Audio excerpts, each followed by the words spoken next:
Paul, you've done one recently in a customer where you've had good success, with changing their contract. So I don't know if you want to just talk about that a bit. Yeah, the case study that we've recently put together, I think it was obviously based around your customer. It's a great example of what we're talking about here, where vendor complacency can be eliminated through proper account management. So if you want to talk a little bit about that situation. I think it's important to highlight this one in particular because actually that was our own customer, which it came through an acquisition.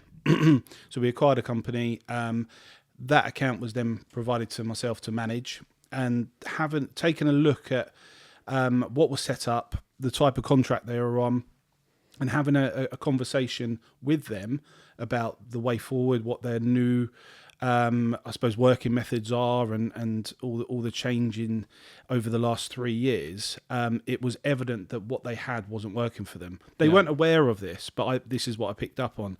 So from the conversations from the start, I put forward some changes. They had, I think we touched on it earlier, so they had a volume-based agreement. Yeah. So they had volume built in, which was a minimum.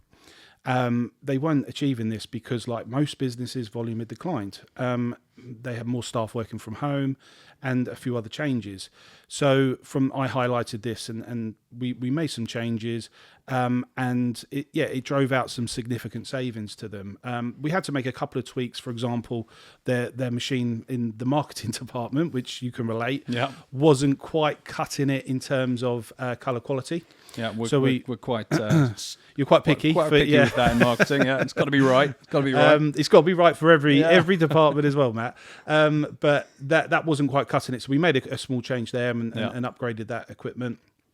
But essentially, the customer didn't realise they had an issue. I think this is the most important thing. They were quite happy with how it was running, but after I sort of broke everything down for them and showed them where maybe it wasn't a best fit for them anymore. Yeah. I mean, now obviously we're best buds because he's taken that to the board. Obviously, got signed off. We made some changes, but it's doing stuff like that. Whereas maybe another supplier, I have seen it, would look at it and think, well, I'm making more money from them. So why would I make any changes? Yeah. Well, and also another great example of maybe at one time that volume-based agreement perhaps was suitable, but now it's not anymore, and therefore that needs to change. And it's important that the supplier is working with the customer to make changes where necessary. And in some situations it could be unlocking some capital there, making some savings, not just for the sake of savings, but then being able to reinvest in something else to then move forward strategically. It's about redeploying, I guess, resources correctly, not just about reducing your costs, but about effectively investing in the right technology and therefore the right partner. The right partner is one that's going to work with you, like in this case.